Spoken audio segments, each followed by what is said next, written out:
A missing 10-year-old Mason County boy was found today after an exhaustive 24-hour search. But tonight, deputies say he is not back home with mom. He is in protective custody.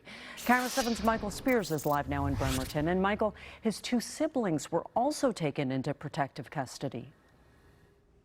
Taken from their mom at this hospital where that 10-year-old boy was checked out after being found. We asked, deputies tell us they can't yet say why they removed all three children from that house, but their mother tells us claims were made against her that were not true. And because Child Protective Services are now involved, we're not showing that boy's face any longer.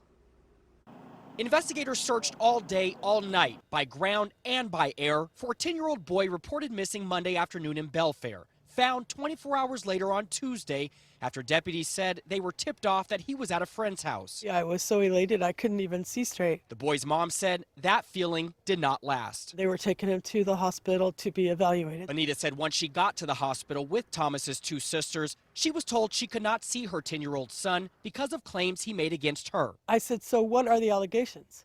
And he finally said, threats and violence. And I said, really? I said, girls, what does Thomas get in trouble for most?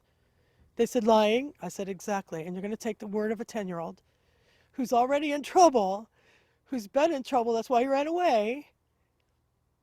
And it's just ridiculous. So as far as threats and violence, is that happening?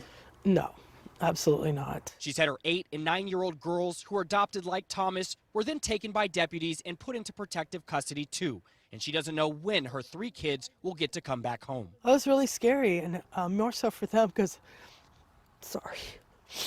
I promised them they'd never have to go to another home. Now deputies tell us they did not expect that 10-year-old boy to have to spend the night here at the hospital. Monique? Well, Michael, speaking of spending the night, I was just talking to meteorologist Tiffany Sanders about last night. It went down to 31 degrees. So where was this little boy last night?